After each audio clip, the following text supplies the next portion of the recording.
제가 얼마 전에 아주 재밌는 표를 봤는데 제가 깜짝 놀랐어요. 그런가 보다 했는데 정말 이 정도구나라는 생각을 들게 했던 하나의 표였는데 바로 이 표입니다. 대한민국 가구 수 추이예요. 그러니까 가구 수 아시죠? 1인 가구, 2인 가구, 3인 가구, 4인 가구. 여러분 우리가 가족하면 딱 떠오르는 가구 수가 뭐죠? 4인 가족이잖아요, 보통. 그래서 뭐 예를 들면 엄마, 아빠 그리고 뭐 자녀 둘. 이게 우리가 생각하는 가족하면 그냥 어떻게 보면 전형적으로 떠오르는 이 생각인데 여러분 2005년만 해도 그렇게 멀지 않잖아요. 2005년만 해도요, 여러분 4인 가구 이상이 한 37% 됐어요. 1인 가구가 20%였거든요. 근데 지금 어떻습니까? 완전히 역전됐죠. 이미 2015년쯤에 이제 이게 이제 엇갈리기 시작해서 여러분 2022년이죠. 재작년에 제일 많은 가구 수가 여러분 1인 가구입니다. 1인 가구. 그리고 2인 가구가 거의 30%죠. 그다음에 나머지 3인 가구 19.2%, 마지막 4인 가구 이상. 근데 뭐 5인 가구 이상은 그 크게 많지 않아요. 그러니까 뭐 거의 한 4인 가구라고 생각하시면 되는데 그게 17.6%, 가장 적은 수의 가구 수가 있습니다. 그래서 여러분 그 아주 유명한 그 예능이죠. 나 혼자 산다. 진짜 나 혼자 살고 있어요, 지금. 우리나라의 인구의 거의 뭐 한 40%가 30% 가까이 이상이 진짜 나 혼자 살고 있습니다. 그게 뭐 특정한 옛날에 이제 그거 보면서 저런 사람들이 있구나라는 거였는데 진짜로 요즘은 혼자 사는 사람들이 너무나 많다라는 것이죠. 근데 이제 문제가 뭐냐면 그냥 뭐 혼자 살 수도 있는데 어떻게 보면 근데 이제 문제가 뭐냐면 이 1인 가구로 사는 사람들의 삶의 질이 그렇게 높지 않다라는 게 문제입니다. 1인 가구로 사는 사람들의 대부분이 저소득, 그러니까 소득이 높지 않아. 그래서 삶의 질이 낮아서 그 삶의 질이 낮은 것 때문에 또한 벌어지는 여러 가지 문제들이 있다라는 것이죠.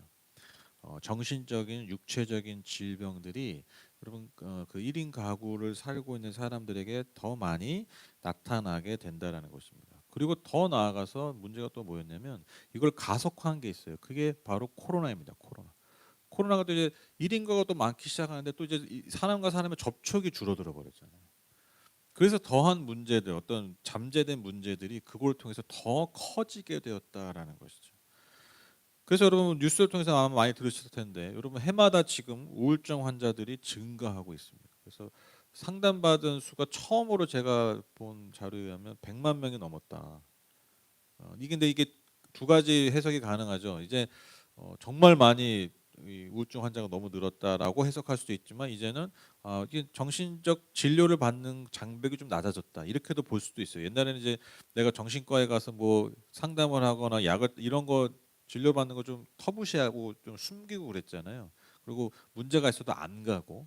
근데 이제 이런 것들이 좀 인식들이 많이 달라졌다라고 볼 수도 있는데 어찌된 건 그럼에도 불구하고 달라지지 않는 것은 마음의 병이 있는 사람들이 점점점 많아지고 있고 그리고 너무나 안타깝게도 또한 생을 포기하는 그런 시도들이 더 많아지고 있다는 것이죠. 어, 여러분 그 자살을 시도하는 이들의 한 반이요. 47%가요. 10대 20대예요. 10대 20대. 이게 얼마나 심각한 문제인지 아시겠죠?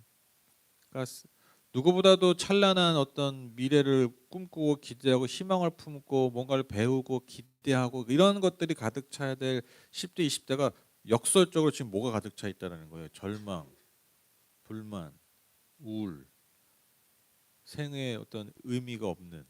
근데 사실 그게 제일 많아야 되잖아요. 그렇죠? 우리 송 권사님 죄송하죠. 뭐 이렇게 막 생에 막 희망이 솟고 매일매일 막 의미가 솟아나 그런 나이가 아니시잖아요. 그렇죠? 왜냐면 다 살아봤거든. 많이 살아봐서 뭐 크게 기대가 없어, 그렇죠? 크게 기대가 없으시죠, 그렇죠? 천국 기대가 나, 천국 가는 기대밖에 없어. 이 땅의 생에 큰 기대가 없어. 왜냐면 오래 살아서. 근데 여러분 젊은 세대는 그렇지가 않잖아요. 제일 많아야 돼요 그런 게. 근데 제일 많이 생을 포기하고 있다라는 게 지금 이 현실을 얘기하고 있고 그리고 그 10대, 20대 여러분 혼자 사는 인구들이 많다라는 거죠.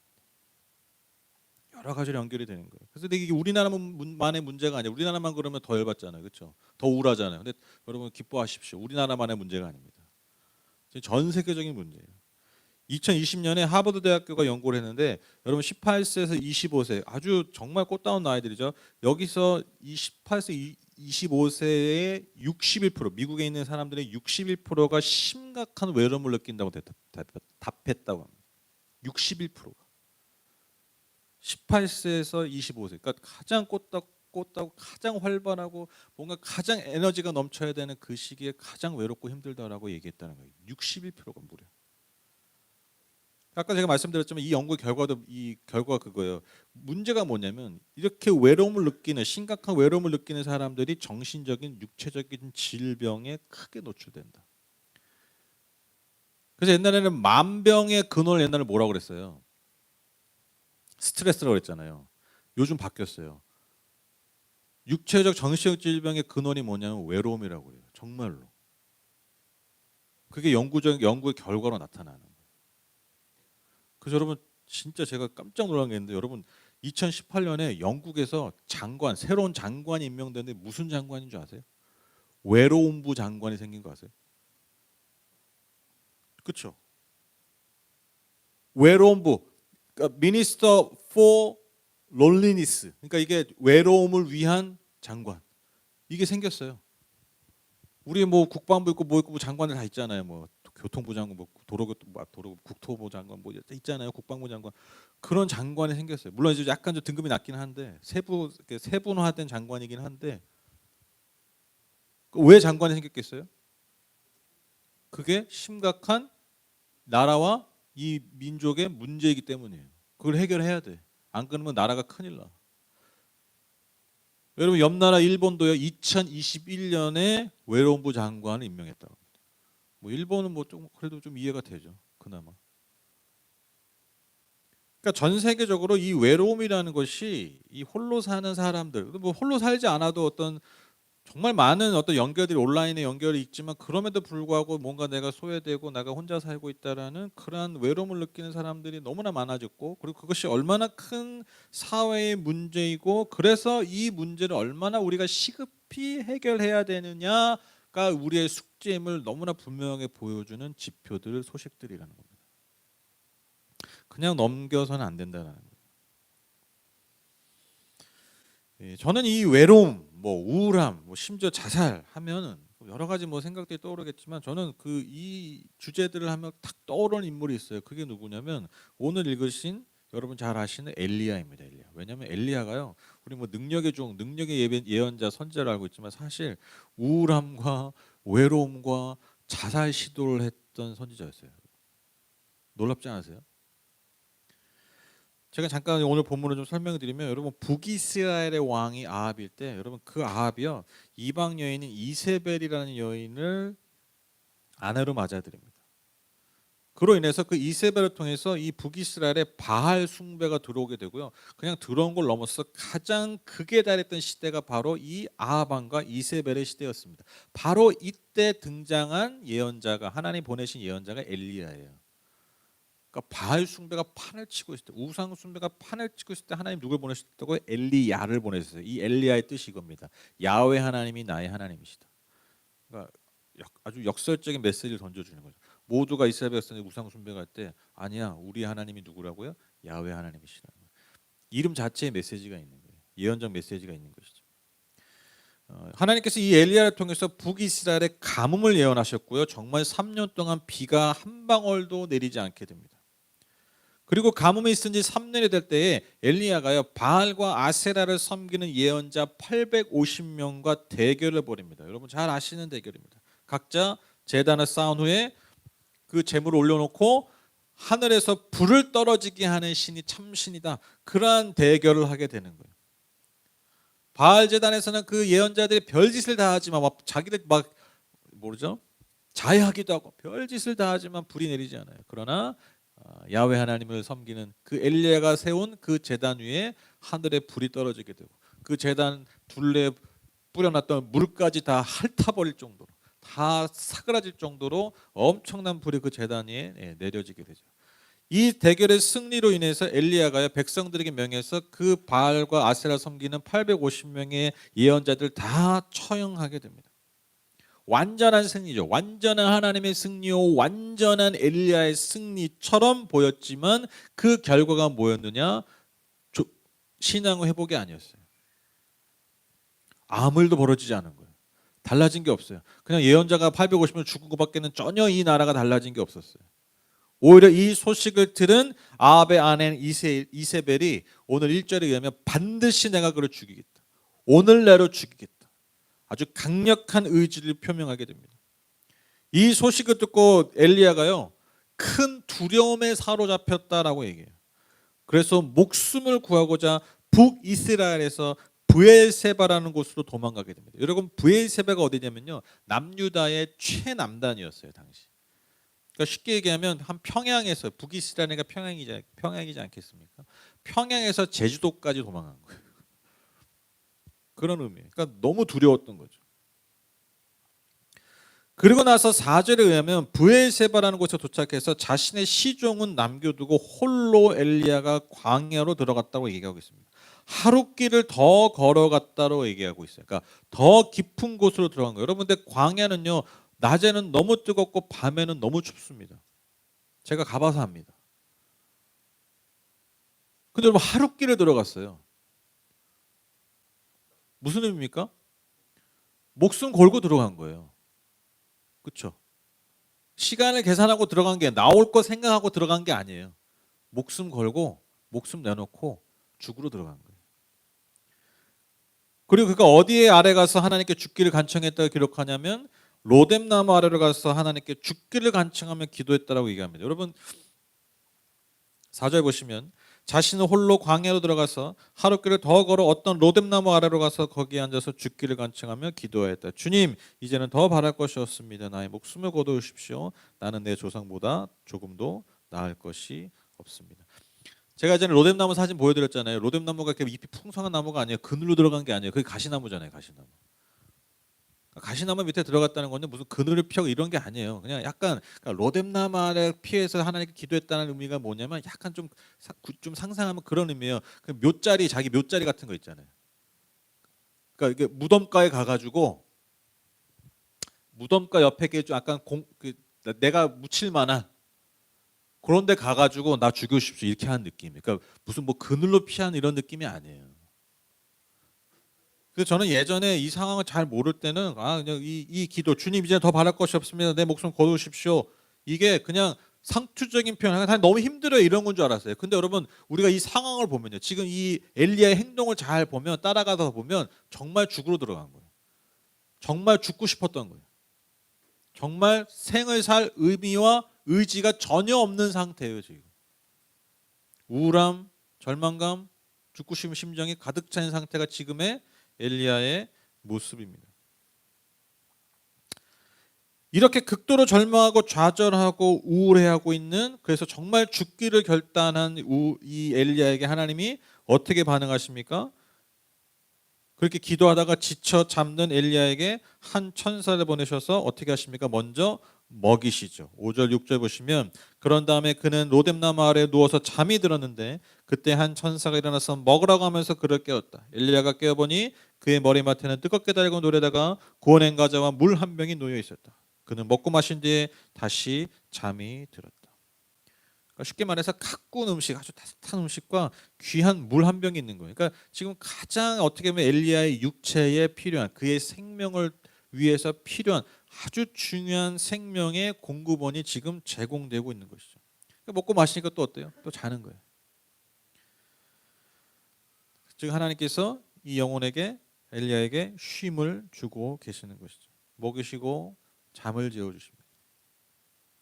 다시 천사가 와서 그를 깨워서 음식을 먹으라고 권하면서 뭐라고 얘기합니까? 갈 길이 아직도 많았다라고 얘기해요. 갈 길이 아직도 많았다. 즉 그가 아직 할 일이 남았다라는 거예요. 그러니까 생명을 살려주시고 다시 회복해 주신 걸 넘어서 다시 삶을 살아갈 이유, 삶의 목적과 삶의 소망을 안겨주시는 거예요. 다시 사명을 주시면서, 아니야, 너는 여기서 죽을 존재가 아니야. 너에겐 아직 할 일이 있어. 즉 너는 아직 살아야 할 이유와 목적이 있다라는 거예요. 극도로 우울하고 절망하고 좌절할. 그래서 정말 죽고 싶었던 엘리야에게 하나님이 어떻게 반응하신다고요? 세 가지로 크게 반응하시죠. 먹이시고 쉼을 주시고 그가 살아갈 이유를 다시 새롭게 하십니다. 여러분 이게 주목할 게 뭐냐면요. 하나님이요. 엘리야를 회복하실 때 무슨 영적으로 하신 게 아니에요. 하나님 나 너무 힘들어요. 죽고 싶어요 할 때 하나님이 뾰로롱 하신 게 아니에요. 무슨 하나님의 영을 확 부으셔가지고 그냥 생각과 마음과 존재를 막 새롭게 하신 게 아니에요. 어떻게 하셨습니까? 지극히 육체적으로 하셨어요. 그렇죠? 근데 여러분 이 말이요. 영적인 것과 육체적인 것이 분리된다는 게 아니에요. 인간은요 영과 육이 하나입니다. 영과 혼과 육이 하나예요. 분리된 게 아니에요. 다 어떻게 합니까? 긴밀하게 연결되어 있어요. 하나님은 굉장히 육체적으로 실제적으로 엘리야를 회복하셨고 그리고 그것이야말로 사실 진짜 영적인 회복의 길이었다라는 것입니다. 분리되지 않습니다.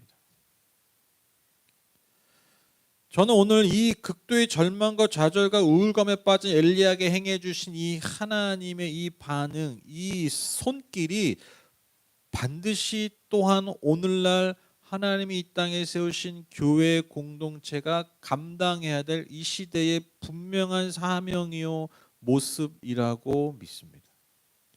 즉 아까 제가 서두에 말씀드렸던 극도로 외롭고 단절되고 우울하고 그래서 삶의 소망을 잃어가서 결국에는 이 생의 의미를 상실해 가고 있는 이 현대 사회에서 여러분 우리가 바로 이 하나님의 동일한 손길이 되어야 된다라는 것입니다. 그걸 누가 감당하겠습니까? 우리가 개인이 하는 게 아니에요. 바로 교회 공동체가 감당해야 된다라는 것입니다. 그래서 여러분요 교회 공동체는 함께 뭐 하는 공동체입니까? 먼저 함께 먹고 마시는 공동체여야 됩니다. 먹고 마시는 함께 식사할 수 있는 정말 먹는 게 그래서 중요해요. 네. 그래서 저는 우리 교회가 좋아요. 다른 교회랑 잘 먹어. 너무너무 중요한 거예요. 저희 교회가 진짜 얼마나 대단한 교회냐면 여러분 그 반주자도 그냥 밥 만들어야 돼요. 한 주 반주 쉬는 거 여러분 이런 게 없습니다. 거의 없어요. 제가 알기로는 본 적이 없어. 반주자는 그냥 1년 365일 52주 반주만 해야 돼.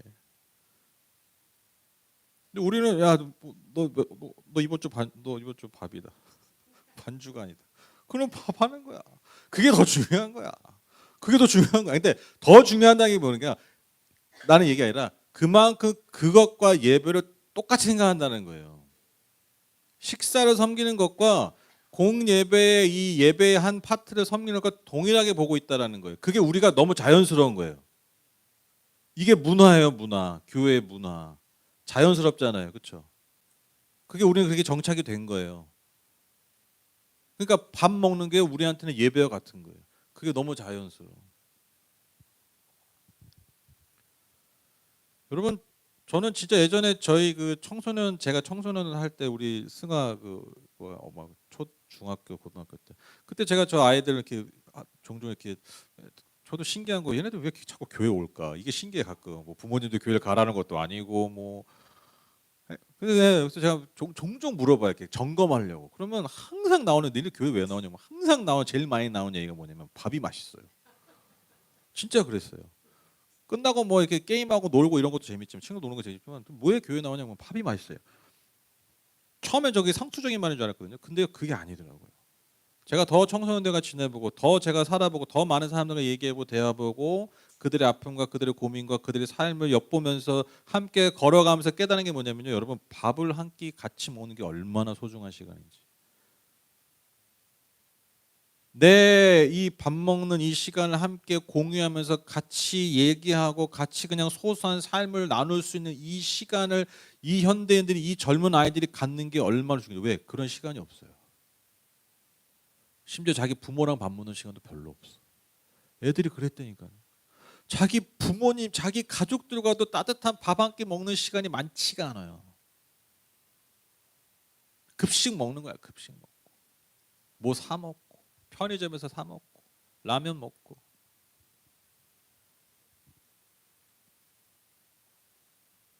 그래서 여러분 그 나 혼자 산다도 그렇잖아요. 나 혼자 산다 여러분 시청률 제일 높은 게 뭐예요? 뭐 먹을 때예요, 먹을 때. 자기들끼리 뭐 먹을 때, 어디 가서 먹을 때, 뭐 해 먹을 때 보면 그때 시청률 제일 높아요. 그게 제일 화제가 돼요. 화제성이 크잖아요. 인간이 그래요. 그게 좋은 거예요. 내가 좋아하는 사람들끼리 뭐 같이 먹는 거. 이것만큼 행복한 게 없는 거예요. 그 시간이 사라지고 있어요. 점점. 나 혼자 산다는 말은 다르게 말하면 나 혼자 먹고 있는 거예요. 이게 보통 일이 아니거든요. 같이 먹는, 같이 식사할 수 있는 그런 교회가 되어야 됩니다. 그리고 그게 교회입니다.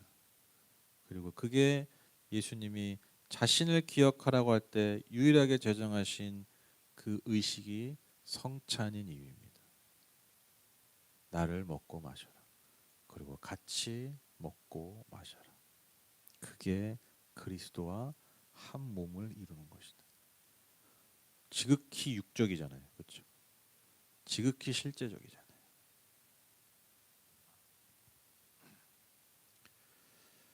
또한 여러분 교회는요. 이 세상에 참된 평안과 안식을 제공할 수 있는 누리게 할 수 있는 공동체가 됩니다. 우리가 서로 함께 나누면서 서로 함께 부둥켜 안고 서로 격려하고 손잡고 그렇게 걸어가면서 서로에게 안식을 줄 수 있는 평안을 줄 수 있는 하나님이 엘리야에게 하셨던 것처럼 말입니다. 그리고 무엇보다도 또한 그것이 단지 우리가 잘 먹고 같이 잘 먹고 우리끼리 잘 사는 것이 아니라 거기서 멈추는 것이 아니라 우리가 아직 걸어가야 할 그 길, 우리가 아직 감당해야 될 그 사명, 즉 하나님께서 부르신 그 삶의 목적들, 가장 중요한 그 생명을 살리는 그 목적을 감당하기 위해서 걸어가는 길임을 우리가 잊지 않게 하는 것. 우리가 삶을 사는 이유를 계속해서 놓치지 않게 하는 것. 여러분 그것이 교회 공동체 우리의 이 시대의 사명인 것입니다. 우리가 오늘 읽진 않았지만 여러분 19장에서 그 이어진 본문에 보면요. 다시 기운을 차는 엘리야가 하나님을 뵙고자 호렙산이라는 곳에 올라가고 그 동굴에서 하나님을 다시 만납니다. 거기서 동굴에서 하나님 뭐라고 물어보시냐면 엘리야야 너는 여기서 무엇을 하고 있느냐라는 질문을 두 번을 하세요. 너 여기서 뭐 하고 있냐 동굴에서. 그때 이 엘리야가 똑같이 또한 두 번을 대답합니다. 이렇게 대답합니다. 10절 보시면 엘리야가 대답하였다. 나는 이제까지 주 만군의 하나님만 열정적으로 섬겼습니다. 그러나 이스라엘 자손은 주님과 맺은 언약을 버리고 주님의 제단을 헐었으며 주님의 예언자들을 칼로 쳐서 죽였습니다. 이제 나만 홀로 남았는데 그들은 내 목숨마저도 없애려고 찾고 있습니다.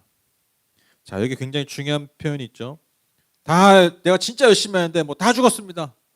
누구만 남았다고요? 나만 홀로 남았습니다. 이제 나만 홀로 남았습니다. 이제 진짜 하나님 나 혼자 살고 있습니다. 이렇게 얘기하고 있는 거예요.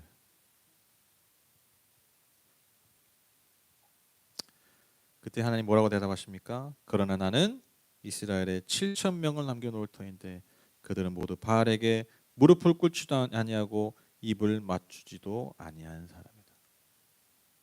저는 예전에 이 본문을 보면서 바알에게 무릎 꿇지 않아 우리 그런 설교 진짜 많이 들었거든요. 바알에게 무릎 꿇지 않은 7천 명이 됩시다 이런 말 선포 많이 들었거든요. 저는 이 바알에게 무릎 꿇지 않은 7천 명, 이 7천 명의 숫자가 되게 꽂혀가지고 보통 그렇게 얘기해요. 바알에게 무릎 꿇지 않은 7천 명, 우상 숭배하자니 7천 명이 됩시다. 약간 이렇게 보통 이 메시지가 되는데 여러분 이 말씀을 누구에게 하신 거예요? 엘리야에게 하신 거예요. 이 말씀은요 엘리야 입장에서 들어야 돼요. 우리가 7천 명의 입장이 되는 게 중요한 게 아니에요. 이 말씀 누구에게 하셨다고요? 동굴에 홀로 들어와서 하나님 이제 나만 남았어요. 이제 나 혼자 살고 있어요. 이렇게 절망하고 있는 엘리야 입장에서 이 음성을 처음으로 들어야 돼요. 즉 바알에게 무릎 꿇지 않은 7천 명이 남았다라고 말씀하신 그 의미가 무엇입니까? 엘리야에게 어떤 의미예요? 너 혼자 아니야. 너 혼자가 아니야. 이 얘기예요. 너 혼자인 줄 알았지? 아니야. 넌 혼자가 아니야. 하나님이 이 말씀하신 거예요. 그리고 정말 이 말씀을 마지막으로 엘리야가 다시 그 삶의 여정을 시작합니다. 넌 혼자가 아니야라는 이 말을 듣고, 여러분, 우리가 이 세상에 던질 메시지가 바로 이겁니다. 우리가 우리 교회 안에서 우리가 서로 서로에게 계속해서 던져줄 메시지가 바로 이겁니다. 여러분은 혼자가 아니라는 거예요. 저는 이게 영적 가족의 의미라고 생각합니다. 우리가 영적 가족 얘기해요. 저는 이제 영적이라는 표현을 이렇게 좀 지향하는 사람인데, 왜냐하면 영적이라는 이 표현이 너무 좀 오염이 많이 되잖아요, 그렇죠? 갖다 붙여버리잖아, 그냥. 다 영적이래 뭐. 그래서 이게 제가 이걸 굉장히 지향하고 아껴 쓰는 단어 중에 하나예요. 제가 목사지만 심지어. 근데 제가 굳이 이 제목에다 영적이란, 저기 왜 이렇게 돼 있냐? 영적 가족이 된다는 이 제목을 줬냐면 이게 정말 중요한 의미이기 때문이에요. 우리가 많이 그런 얘기합니다. 우리는 교회는 영적 가족입니다. 이 얘기하잖아요. 영적 가족이 뭐냐는 거예요. 두루뭉실한 게 아니에요. 아유 형제님 뭐 아유 힘드시죠? 기도할게요. 이게 아니에요. 이게 무슨 영적 가족이 되는 게 아니에요. 정말 서로 서로 함께 식사하고 서로 평안을 나누고 서로 격려하고 그리고 함께 하나님 우리를 부르신 그 목적을 향해서 그 삶의 이유를 향해서 함께 나아가는 거예요. 그렇게 계속해서 어떤 메시지를 서로 주는 거예요? 당신은 혼자가 아니에요. 당신은 혼자가 절대 아니에요. 우리가 당신의 7천 명이 될 거예요. 이 메시지를 서로에게 주는 거예요. 그리고 우리가 함께 이 세상에 당신은 혼자가 아닙니다. 라고 얘기할 수 있는 그 메시지를 던져주는 공동체. 여러분, 그게 영적 가족입니다. 하나님이 저와 여러분을 그 영적 가족으로 부르신 줄 믿습니다. 정말 아까 제가 뭐 서두에 했던 그런 자료들, 그런 결과들이 정말 이 시대의 자화상이에요, 여러분. 정말 이 시대에 우리가 피할 수 없는 자화상입니다. 바로 그 가운데 하나님이 저와 여러분을 엘리야로 7천 명으로 부르셨습니다. 그래서 우리가 이 시대에 정말 외로워하고 있는, 힘겨워하고 있는, 삶의 의미를 상실해가고 있는 영혼들에게, 그들에게 다가가 그들의 진정한 영적 가족이 되어주는, 당신은 혼자가 아니라고 말해줄 수 있고, 그리고 정말 손 붙잡아 줄 수 있는 저와 여러분, 우리 하늘복교회 되었으면 좋겠습니다.